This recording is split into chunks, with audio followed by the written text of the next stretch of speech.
Hello, Namaskar. This is Firstpost and you're watching Vantage with me, Palki Sharma.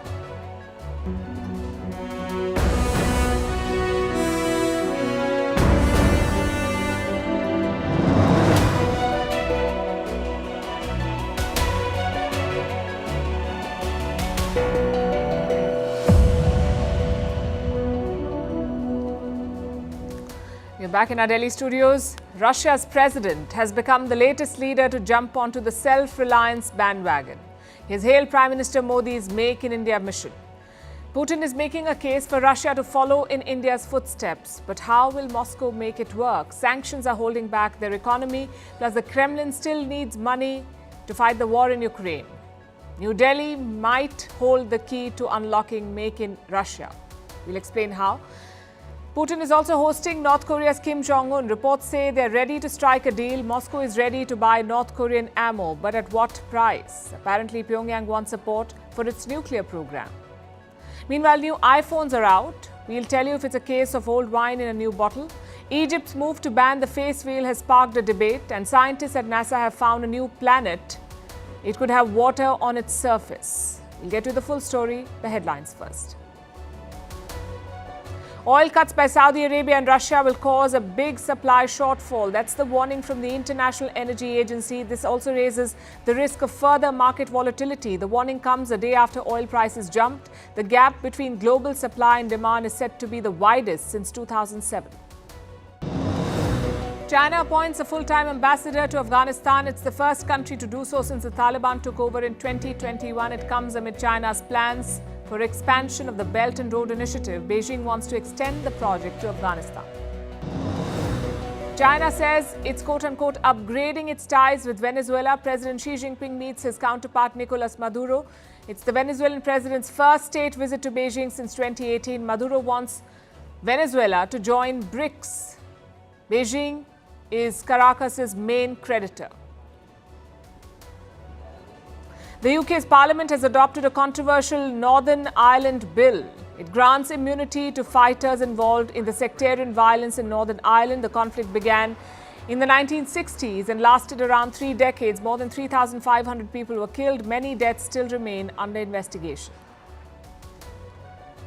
And in India, Kerala battles the Nipah virus. At least 2 deaths have been reported from the brain-damaging virus. 7 villages declared as containment zones. Schools and offices shut in the affected areas. This is the 4th Nipah virus outbreak in Kerala since 2018.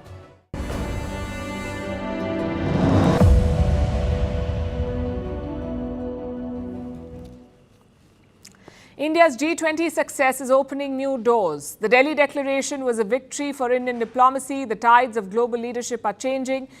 India is steering its course with confidence and world leaders are taking note. Leaders like Vladimir Putin. The Russian president is taking inspiration from India, it seems. He's praised India's pursuit of self-reliance. He's hailed the Make in India initiative. Listen to this. We should learn from many partners of ours, namely our partners in India. They are mostly focusing on production and the use of the cars and vessels produced in India. And in this regard, Prime Minister Modi is doing the right thing by encouraging people to use the brand made in India. Prime Minister Modi is doing the right thing, he says. Putin is clearly impressed by Make in India. And this is not the first time he's praised this idea. He talked about the same in the month of June as well. Putin said Make in India has had an impressive effect. And the idea is worth emulating. Make in India is in fact generating a lot of buzz. Yesterday, Apple launched new iPhones. For the first time, the company is selling made in India iPhones on launch. We'll discuss that in detail in just a bit. But the larger initiative of achieving self-reliance through Make in India has completed 8 years now. And in these 8 years, foreign direct investment in India has almost doubled. From around $45 billion in 2014-15 to $83 billion in 2022. What do you think has enabled this turnaround? One of the biggest reasons is incentives. Many production-linked schemes have been rolled out. Manufacturers are getting concessions when they churn out products from India, and these incentives are in the form of tax breaks. They're available in 14 sectors, from mobile manufacturing to pharmaceuticals, automobiles, telecom, textile, even batteries. These incentives have helped boost FDI in India. and unlock the potential of Make in India. The Russian president wants to do the same. He's making a push for Make in Russia. Putin is yet to spell out how he will execute this. But he joins a growing list of leaders aiming for self-reliance, from Chinese President Xi Jinping to US President Joe Biden and, of course, Prime Minister Modi of India. Every leader is pushing for self-sufficiency. In Russia's case, the need is more urgent. Russia faces serious growth constraints. There are tough Western sanctions. Leading Russian banks are being treated like outcasts. They are being cut off, or they have been cut off from the global financial system. And the Russian ruble is struggling. Last month, its value plummeted drastically. $1 was worth more than 100 rubles. In fact, 2023 has been a bad year for the Russian currency. It has been one of the worst performers this year. So Moscow has made some interventions. Russia's central bank has raised interest rates. It's a desperate attempt to prop up the ruble. It resulted in some recovery, but the fight is still on. This afternoon, $1 was still worth about 100 rubles. Then there is the challenge of inflation. Even Putin is unable to ignore this. Inflation in Russia is more than 5%, which does not sound very bad, but apparently President Putin finds it worrying, and here's what he said. Of course, we need to influence this. But if we miss a situation that will lead to uncontrollable inflation growth, in the long run it will be even worse for the economy. Because in conditions of high inflation, it's practically impossible to form business plans. According to the Russian central bank, 4% inflation is ideal. Anything above that is a problem. And Putin is talking about the same. High inflation usually leads to high interest rates, and no business would like that. That's because loans become more expensive with higher interest rates. Business owners do not have incentives to expand, and this hurts growth. And this is a trajectory that President Putin wants to avoid. But in this current scenario, self-reliance would be hard to achieve. And I'll explain why. Why would anyone invest in Make in Russia if interest rates are high, if the economy is constrained by sanctions, and if there is pressure to keep a war going? So Moscow is turning to New Delhi. Russia wants to attract Indian investors. The possibility was floated earlier this year. A Russian official spoke about this. He said Russian government agencies are working on a plan.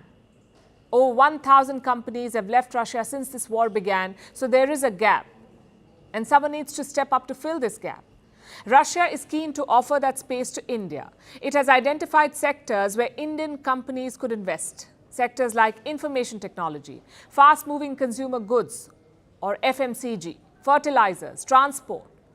This could be an attractive proposition, although implementation is not going to be easy. Western sanctions will be the biggest roadblock.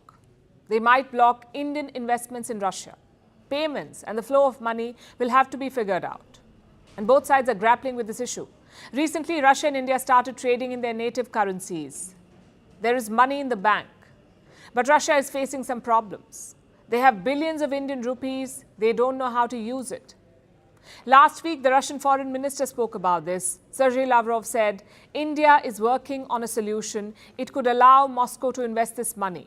The where and the how are yet to be figured out. But this, remember, is a very crucial piece of the puzzle. Without solving it, without figuring out the payment mechanism, any new proposal will be a non-starter. Putin was also playing host today. He welcomed North Korean leader Kim Jong-un to Russia. It's a special visit because Kim rarely travels outside his country. In fact, he's visited just 4 countries, and one of them is Russia. Kim first visited Russia in 2019. He traveled to Vladivostok and met Vladimir Putin. This time, they're meeting elsewhere, at Vostochny, the Vostochny Cosmodrome in Russia's far east. The location does have significance, but we'll get to that later. Kim departed North Korea around afternoon on Sunday. He traveled on a private armored train. It reached the Russian Cosmodrome earlier today. Once there, the tour began. Putin personally showed Kim the entire facility, the launching pad, the assembling site, the design centers, all of it. The North Korean leader seemed very invested. He also asked questions to the Russian officials present there. After the tour, both leaders held talks. Putin thanked Kim for accepting his invite to visit Russia. Of course, we need to discuss the issues of economic cooperation and humanitarian issues as well as the situation in the region. We have a lot of issues to discuss. I am very glad to see you. Thank you for accepting our invitation and coming to Russia. Kim Jong-un had a lot more to say. He said Russia is fighting a quote-unquote sacred war with the West. And for that, Kim offered his unconditional support. Listen to this now. Russia is now in the sacred fight against hegemonic forces in order to protect its sovereignty and security interests. We have constantly expressed our full and unconditional support for all the decisions taken by the President and the Russian leadership. And I want to assure you that we will always be together with Russia in the fight against imperialism. Could that also mean weapons? The United States believes it does. They say Kim Jong-un will sell weapons to Russia, weapons that could be used in Ukraine. Both Moscow and Pyongyang have denied this claim, but then again, that's been the trend. The West says Iran is arming Russia. Tehran denies this. The West also says Chinese companies are backing Russia. Again, Beijing denies this. But beyond the defense deals, what does this visit mean? For Putin, it's not a good look. A decade ago, he was attending G8 talks in the West. Now he's courting the most isolated leader in the world. From any angle, it's a downgrade. But for Kim Jong-un, it's a big deal. He is facing Western pressure to give up his nukes. The sanctions have crippled his economy, so Kim Jong-un needs allies, and who better than Russia? One of the biggest exporters of food and fertilizers. Pyongyang could easily swap some weapons for food. But Kim's wish list is longer.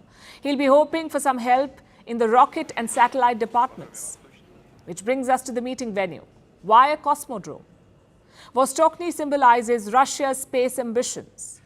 You see, during the Cold War, most of the launches were done from Baikonur. But that's in Kazakhstan, which is now a different country. In 1991, the Soviet Union collapsed and Kazakhstan became an independent country. So Russia needed a new launch site.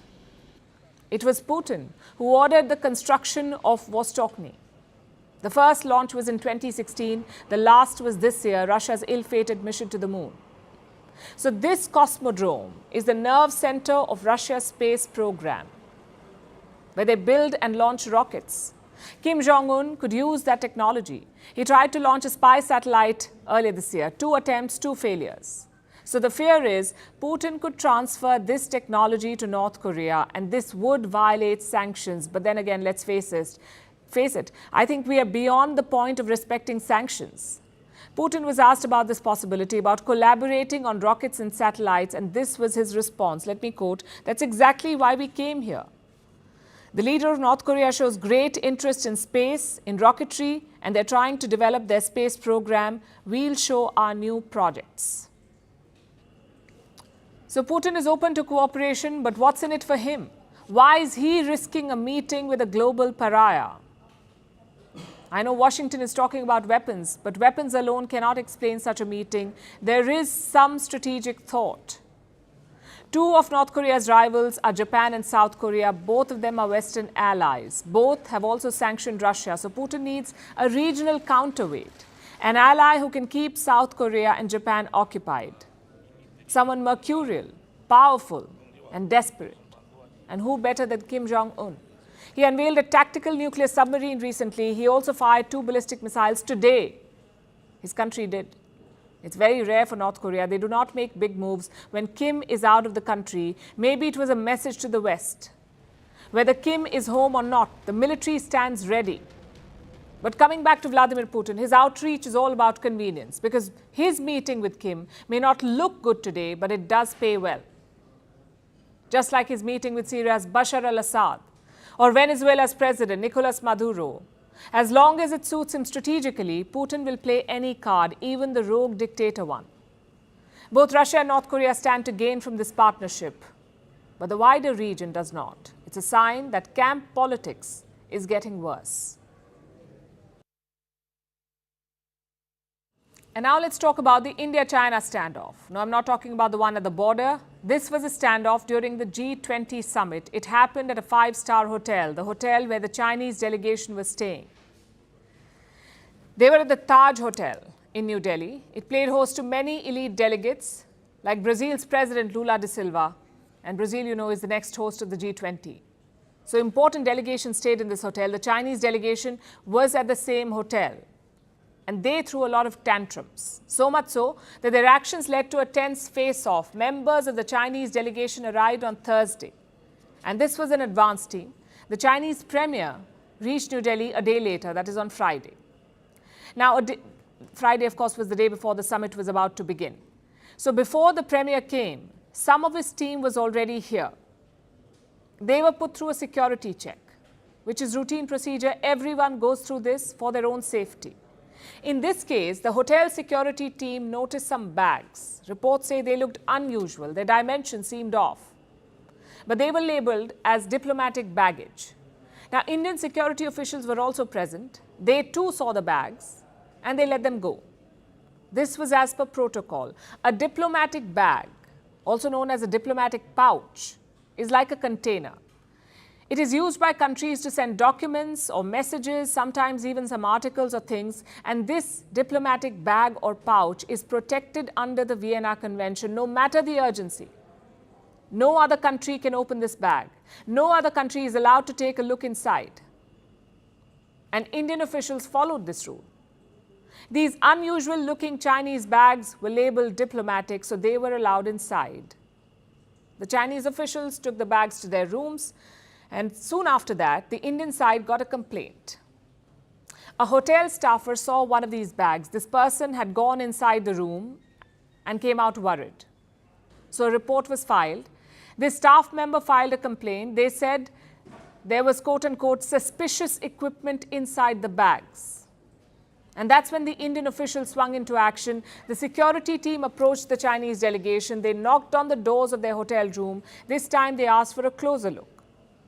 They wanted to put the bags inside a scanner, a bit like the baggage scan that you see at airports. So the Indian officers wanted to scan the Chinese bags, and this is not against the rules. India follows the Vienna Convention, and the rule book is very clear about such situations. Let me show you something. The Protocol Handbook of the Ministry of External Affairs. What does it say about diplomatic bags? Such bags must have clear markings to begin with, and they should only have diplomatic documents or articles intended for official use. These bags cannot be opened under any circumstances. The rule book says that very clearly. They cannot be opened. But what about putting them through a scanner? That is perfectly okay. In fact, let me quote. Diplomatic bags to be transported as cargo or registered baggage shall be X-ray screened as per the security instructions in force. Such suspicious baggage shall not be transported until and unless the doubts are cleared to the satisfaction of the security staff. So that's all that the security officials wanted to do. Put the suspicious bag through a screening. China did not allow it. They put their foot down. They refused to allow any checks. And this led to a standoff. The Chinese delegation refused to cooperate and Indian officials refused to budge. They said they want to check the bags, not open them, just scan them. And this drama went on for 12 hours.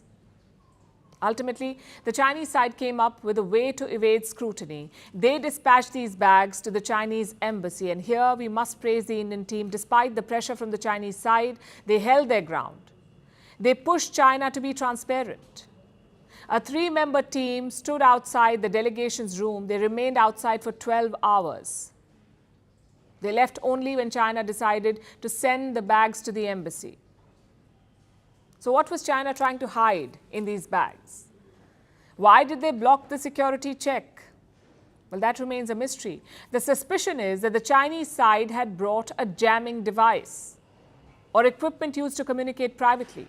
In fact, the Chinese delegation was quite paranoid about this, about securing their communications. They even demanded a separate and private internet connection.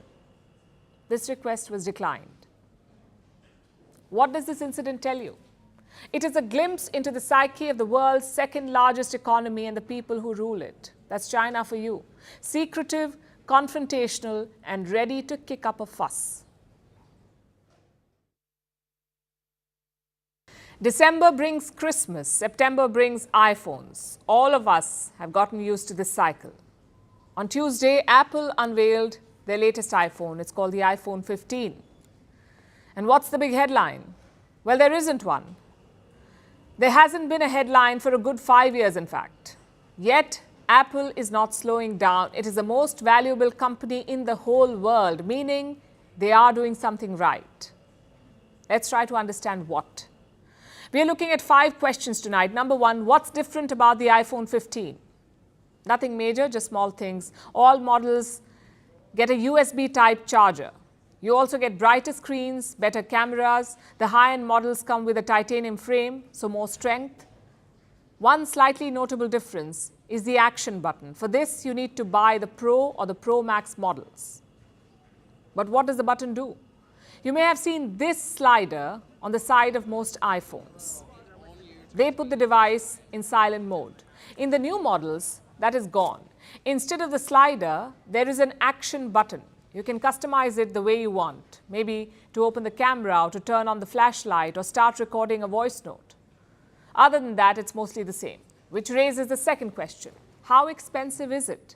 In the United States, the iPhone 15 has a base price of $799. The 14 was priced the same last year, so largely no price difference. But here in India, Apple has to answer some questions. Let me show you a comparison. We're looking at the price of Apple's top-end model, the iPhone 15 Pro Max. In India, it starts at 1,60,000 rupees. And abroad, much less, 99,000 rupees in the United States, 124,000 rupees, 1,24,000 rupees in Britain, 1,15,000 rupees in Dubai, and 1,20,000 rupees in Vietnam. So between India and Vietnam, there's a price difference of 40,000 rupees. That's around $500 US. With that money, you can go to Vietnam, buy the iPhone and return. If you don't like Vietnam, then try Dubai.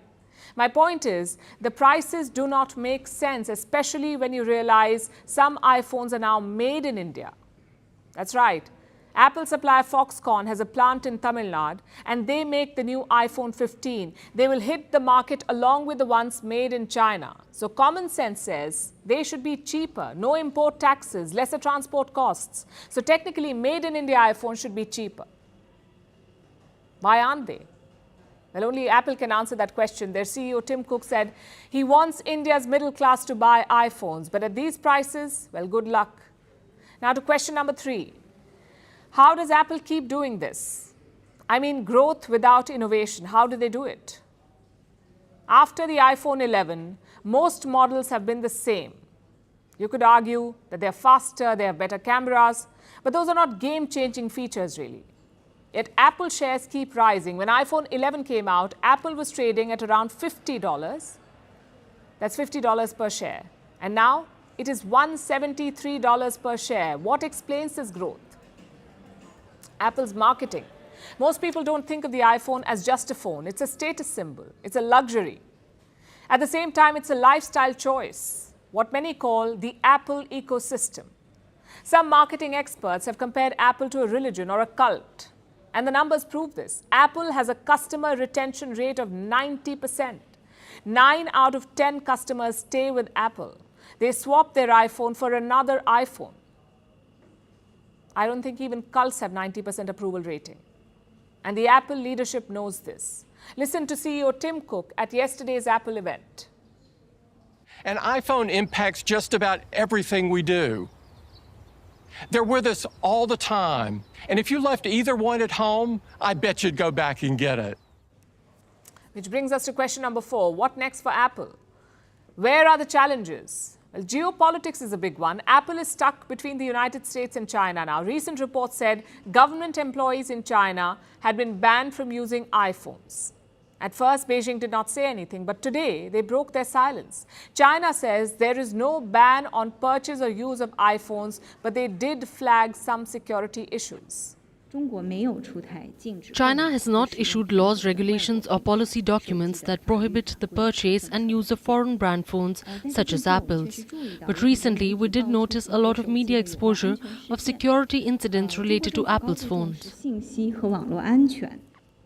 So no ban yet, but there could be one in the future. Politics aside, Apple's biggest challenge will be innovation. Consider AI, artificial intelligence. It is said to be the next big thing in technology. If Apple can harness that, it could be game-changing. And there is already talk of this. Reports say Apple is spending millions of dollars every day on AI, millions every day. Some of it is low-key, like using AI to improve existing features. For example, Siri. Apple says Siri is 25% more accurate because of AI. If they can build on this, great. If not, customers will get tired of this routine. New models, same features, and a huge price tag. This customer fatigue is already happening, in fact. It's our fifth and final question. What's happening to the smartphone market? Well, it's shrinking. Sales in 2023 are expected to be down by 6%. That's around 1.15 billion devices. I know it sounds like a lot, but it's actually the lowest in a decade.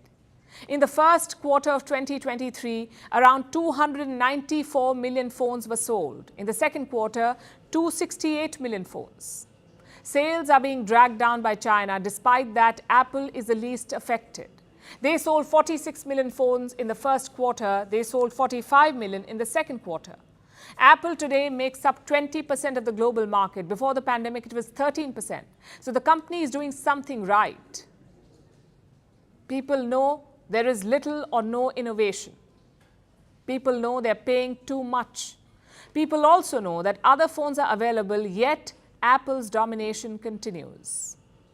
I guess it is a cult. Our next story comes from Japan. This country is known for many things: rich culture, technological innovation, even sushi. But if there's one thing it's not known for, it's gender equality. Japan is now trying to turn that around, and we'll tell you how. They're starting with political representation. Today, the Prime Minister of Japan, Fumio Kishida, announced a cabinet rejig. There were a lot of changes, but the most important one was this. The new cabinet features 5 women. This is the first time 5 women will be part of the cabinet since 2014. In all, there are 19 ministers in the cabinet, so technically, women now represent more than a quarter of the Japanese cabinet. It's on par with Italy's female ratio. But Japan still lags far behind other G7 members. The government had initially committed to 30% women representation by 2020. Soon they gave up on that goal. And now they want to meet the target by 2030. They plan to offer babysitters and create a fund to support female candidates. So this rejig by Prime Minister Kishida is a step towards it. Now, Japan's history is steeped in tradition. Men are looked at as breadwinners. Women are seen as caregivers. Like in most traditional societies. These roles are deeply ingrained in the Japanese society. Children are taught these norms from an early age. So women often find themselves on the fringe of political power. And it shows in global reports. Like a report on gender parity by the World Economic Forum, it ranks Japan 125th out of 146 countries. And that's really low for a developed nation. On gender parity in politics, Japan ranks 138th. Even behind China, Saudi Arabia, and Turkey. And that's saying something. So this cabinet representation is a good step. It is Japan acknowledging that it needs more inclusive leadership. Of course, it's a move that deserves applause. But beyond that, what does it really change? Around 10% of Japan's lawmakers are female, so not many women join politics in the first place, and this creates a disparity to begin with. You need a wider pool of women lawmakers to select from. And for that, you will need more women to join politics. So that should be a priority. Basically, it should be a bottom-up approach and not necessarily a top-down one.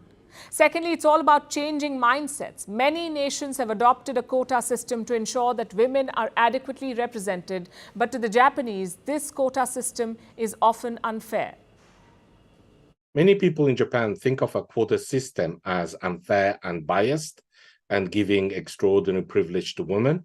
No, but it's the other way around. The existing system gives too much privilege to men, and particularly men from political dynasties. Thirdly, it is essential to ensure that these are not just symbolic gestures. Prime Minister Kishida may have appointed more women ministers. But what's the larger policy? Is this a temporary move ahead of snap elections? And while giving them a seat on the table is important, it is also important to ensure that voices are heard. It is important to make sure that they can contribute to real change. Let me give you the example of Rwanda. This is one of the poorest nations in the world we're talking about, nowhere near Japan in GDP, but 61% of lawmakers in the Rwandan parliament are women, 61%, and this reflects in their policies too. The policies support equal rights for men and women. Women are given equal opportunity. Rwanda's gender pay gap is 86 cents to a dollar, one of the lowest in the world. So representation matters only when it is backed by policy. It matters when it is not just a token gesture. Japan's decision to appoint more women in the cabinet is commendable. It's a step towards gender equality. It sends a message that progress is possible in the face of deep-rooted tradition. But this is the first step of a marathon. It is not the finish line. The real work has just begun. Japan has taken a step forward. It needs to stride ahead to dismantle stereotypes and provide equal opportunity.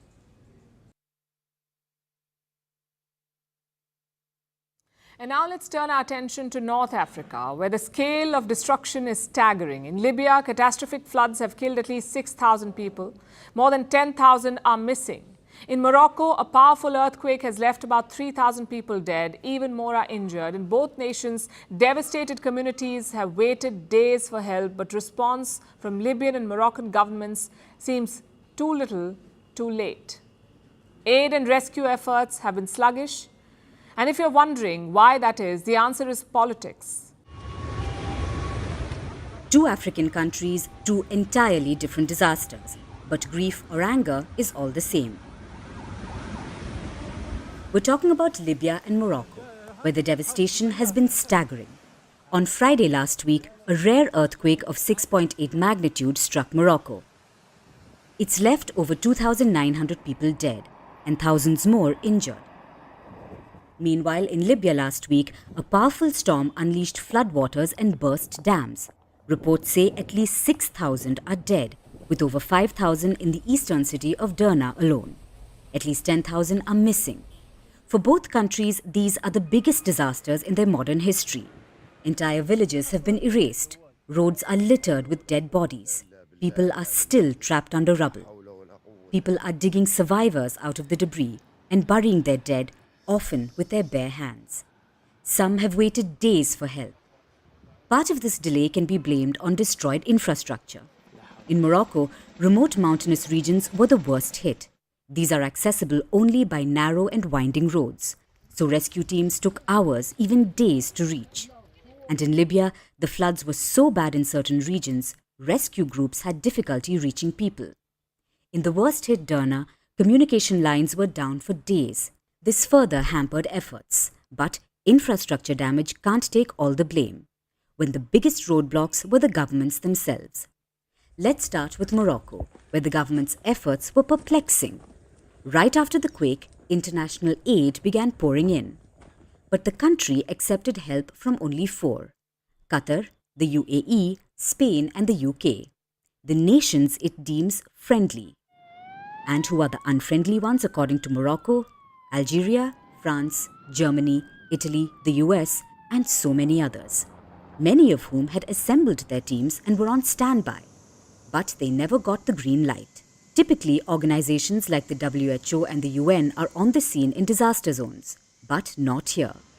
Also, it isn't just about who Morocco accepted assistance from, but also when. The green light came 2 days after the disaster. Compare this with Turkey, which was hit by a deadly earthquake this year. Within hours, authorities appealed for international help. 90 countries enabled their rescue crews and saved hundreds of lives. Now the 72-hour golden period of saving lives has passed in Morocco. Thousands are dead, and people aren't just grieving, they are furious at being abandoned by the government. But at least it's a stable one. That's not the case for Libya. It's been torn apart by over a decade of conflict. Now the country has 2 rival governments, one in the capital Tripoli, another controlling the country's east. You may remember, floods are ripping through eastern Libya. Did the 2 governments come together to save their people? The answer is no. Tripoli's government says it dispatched rescue teams, but the eastern government denies this claim. There's another complication. Derna does not share good relations with either governments, so they have been apathetic towards the city. Thus, its long history of infrastructural neglect which is why 2 aging dams broke due to floods. And while Morocco's quake took the country by surprise, the Libyan floods could have been predicted. They were caused by a storm that gradually approached the nation. Yet authorities didn't study the water levels or prepare an evacuation plan. And now their people are paying a heavy price for it. Libya's neighbour has reignited an old debate. I'm talking about Egypt. Their government has decided to ban the face veil in schools. Now, the face veil is called the niqab. It's different from the hijab. The hijab is a hair covering. The niqab covers the entire face. Egypt says the hijab is optional, meaning students can cover their hair or not, as they wish. It is their choice as long as the guardian permits it. But the niqab is a strict no. Students cannot wear the face veil to school. The order came from Egypt's Education Ministry. It will be imposed in the upcoming academic year. As expected, it has triggered a debate. One side says, why should anyone tell women or girls what to wear, let alone the state? The other side says, good riddance. Things like a face veil have no place in a modern society. So which side is right? Before we tackle that question, some facts first. Most women in Egypt do wear the hijab. They cover their hair in public, but the niqab is less common. Only a tiny minority prefer to cover their face as well. But let's be clear, both these customs are rooted in patriarchy. It's about telling women what to wear. With that said, back to our controversial question, which side is right? Honestly, bans have never solved a problem, any problem. In fact, they make things worse. You tell someone they can't do something, their first reaction is this: why not? A better option is to empower people, give them knowledge and information, let them make the right choice. For example, do you know how the idea of the hijab originated? The Quran does not talk about it. It simply asks women and men to dress modestly. Yet who does it apply to? Just women. Scholars have hijacked this concept of veils. For them, maximum veil equals maximum faith and piety. As I said, that's not the case. We need to teach our children that. Maybe then they will abandon the veil themselves. But who will do that? Just look at countries like Iran. If you do not wear a hijab in Iran, you can be punished or worse. That's what happened to 22-year-old Masha Amini. She was tortured and killed by Iran's morality police. Her death anniversary is on Saturday.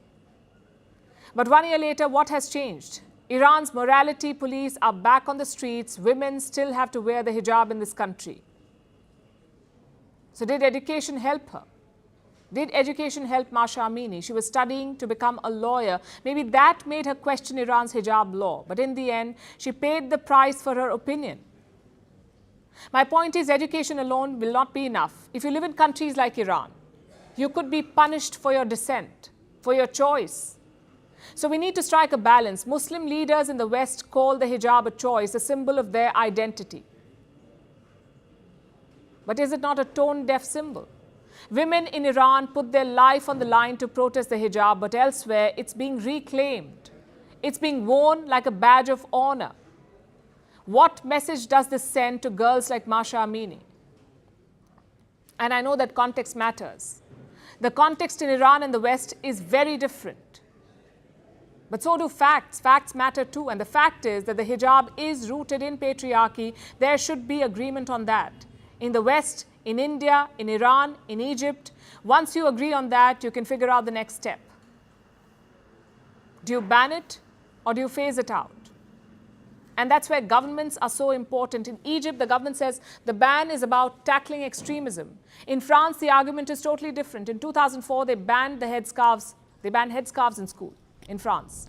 In 2010, they banned face veils in public. And this year, they banned the abaya in schools. The French say it's about secularism. Religion has no place in public institutions like schools. So by extension, neither do religious symbols. Now, there is some logic there. But here's what the other side says. If you ban the hijab or niqab, parents will take their children out of school. So in the end, it's the girls who suffer, one way or the other. It's always the girls who suffer. There is logic here too. I'm afraid there's no simple answer to this issue. Every country has its own method. But what we can do is lay some ground rules. For instance, accept that the hijab is a patriarchal vestige. You may think it's a cultural symbol. You may even think it's a choice. But don't deny the roots. Secondly, it's always about extremism. It's not always about extremism. Islamic State terrorists used to roam around in Western shirts and sneakers, yet women's veil is the problem. So let's be clear about intentions too. You cannot use the veil as a political tool, ban it when you want to be progressive, and impose it when you want to be conservative. That's not how it works. We need consistent policy on hijabs and niqabs, but for that, you need a debate based on merit and facts, not identity politics and false victimhood. And now let's turn our gaze to the southern part of Africa, to the nation of Zimbabwe. 3 weeks ago, the country saw an election. The incumbent, Emmerson Mnangagwa, won his second presidential term. It should be his second and last term in office. After all, Zimbabwe claims to have moved on from the past. It says the days of autocracy are over. But is that really the case? Mnangagwa's new cabinet says otherwise. He's appointed his son and nephew to key government posts. His critics have raised the alarm. The opposition have accused him of nepotism, of planning to bring family rule to Zimbabwe, of bringing authoritarianism back to the country. Now, a little background here. Africa is no stranger to nepotism. You saw in the recent Gabon coup how the Bongo family was entrenched in the country. In Equatorial Guinea, the president's son is vice president. There are many examples of dynastic politics across the continent. And then there's Zimbabwe, a country with a history of authoritarianism. Before the current president's first term, Zimbabwe was ruled by one man for 37 years. His name was Robert Mugabe. He's the current president's old mentor. Mnangagwa served as in Mugabe's regime, in various positions, including as vice president. He became president after Zimbabwe's military replaced Mugabe in a coup. That was in 2017. At that time, there were promises of change and progress, despite the fact that same political party was in power, and Mugabe's right-hand man was given the charge. He won elections in 2018 and then again in 2023. Both were controversial. This year, observers from a South African regional bloc said the polls in Zimbabwe were not free or fair. The mission noted that some aspects of the harmonized elections fell short of the requirements of the Constitution of Zimbabwe, the Electoral Act, and the SADC principles and guidelines governing democratic elections. Observers from the European Union said the same thing. But Mnangagwa returned to power nonetheless. You put all this together, and you can see why Zimbabwe's opposition is worried. Last week, the winner, this man, took the presidential oath again. And he's been courting controversy ever since. These pictures are from last Friday. That's the president overseeing a graduation ceremony and handing out an honorary doctorate to his wife. That's right, his wife. That's the First Lady. She's now an honorary doctor of philosophy in law. And it's not her first honorary doctorate. Last December, she received a doctorate in development studies. Again, an honorary doctorate. And both these certificates were conferred by her husband, the president. They're allegedly for her philanthropic work. Whatever the reason, this is not a great look. A president heaping awards on his wife. But it may still be better than what Zimbabwe's president did on Monday. He brought one of his sons to his cabinet. 34-year-old David Mnangagwa is now Zimbabwe's deputy finance minister. He was sworn in yesterday. What experience does he have in governance? Well, none. He graduated with a law degree last week. Before that, he was an actuary. Do the qualifications make up for the lack of experience and obvious nepotism? Well, that's for the people of Zimbabwe to decide. Maybe look into who awarded those degrees to the president's son. And other than the president's son, the president's nephew also found a place in the cabinet. He's been made Zimbabwe's deputy tourism minister. This nephew is 45 years old. He's been involved in party politics for a while. So he's another loyalist in the president's cabinet, another member of the family. When you look at the rest of the cabinet, it's mostly the same from his first term. It includes ministers with a poor track record, like the sports minister, Kirsty Coventry, a former swimmer under whose tenure football left Zimbabwe high and dry. Last year, FIFA banned Zimbabwe for 18 months due to government interference in the country's football association. That doesn't really speak well about her term. But when questioned about the return, Zimbabwe's president had this to say. I am satisfied. I don't know who's not satisfied. When you become president, you can remove. He's also brought back a man called Kembo Mohadi as vice president, the man who had to resign because of a sex scandal in 2021. These appointments look murkier by the day. An opposition leader put out this message after Zimbabwe's cabinet was announced. She called it a toxic mix of illegitimacy, corruption, violence, nepotism, incompetence, and sex scandals. Harsh words, but are they accurate? Will the president do anything to change this perception? Or will his focus be on propping up loyalists and paving the path for his children to take over Zimbabwe? And now let's take some break from our planet and talk about maybe our future planet. Scientists at NASA have made a new discovery. They think water could be present on the surface of another planet. This one is beyond our solar system. It's more than 100 light years away from the Earth, meaning it'll take 100 years for light to reach this planet from the Earth, and about 9 times the size of the Earth. Scientists say this is a massive planet. It could have an ocean. As you can imagine, this is rare. This planet is unlike anything else in our solar system. I don't know how to read celestial bodies, but I can predict your next question. Can this planet support life? Here's what we know so far.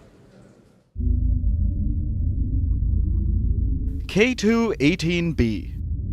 No, this isn't the name of Elon Musk's next child. It's the name of a planet. A massive one. It's 8.6 times the size of the Earth. And it's not just any other planet, it's an exoplanet, meaning it's beyond our solar system. It's more than 100 light years from Earth, and it's unlike any in our solar system. Here's why. NASA used its James Webb Space Telescope to gaze at this planet.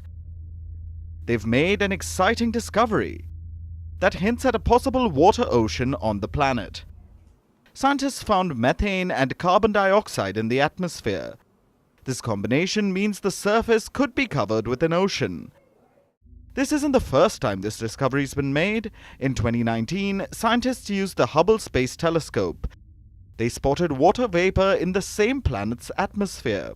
So, if there is water on the planet, does that mean it can sustain life? Not really. There's no proof that the planet can support life. Its size is too large. That could create difficulties. The planet's interior could have a large mantle of high-pressure ice, kind of like Neptune, or the ocean might be too hot to be habitable. The 2019 study mentions another problem. The planet is located in a system more than 100 light years away, meaning that whatever image we try to get is the image of the planet 100 years ago. The light takes only 7 to 8 minutes to come from the sun to the Earth, but 100 years to go to that planet. So for us to travel there is impossible. Even so, this shouldn't dash hopes of futuristic planetary colonization for all the billionaires out there. This is probably not the last time signs of water have been found on a planet, but it certainly isn't the first. In 2014, scientists found evidence of water vapor on another exoplanet. It was roughly the size of Neptune and about 120 light-years away from Earth. But the lack of a guarantee on prospects of life on another planet need not be seen as a disappointment. You see, these revelations are less about colonizing another planet, or finding a planet similar to Earth, or even finding fun aliens. They're simply a gateway to more insight on other planets in space. And now it's time for Vantage Shots, images that tell the story. If you're curious about what aliens look like, do not worry. Mexico has them out on display for you. Two mysterious non-human alien corpses were displayed at Mexico's first public congressional hearing on UFOs. In China, a real-life episode of The Crocodile Hunter is playing out. Dozens of crocodiles escaped from a breeding farm during the floods. And in Hawaii, the restive Kilauea volcano is roaring back to life. It erupted for the third time this year, spewing lava. And finally, we're taking you back in history. On this day in 1993, Israel and Palestine signed the first Oslo Accord. It was the first of a pair of agreements signed on the White House lawns. This was the first time Israel and Palestine recognized each other. The accords were the closest the two sides have come to resolving the conflict. Eventually, it ended up in failure. We're leaving you on that note. Thank you for watching. We'll see you tomorrow.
Thank you.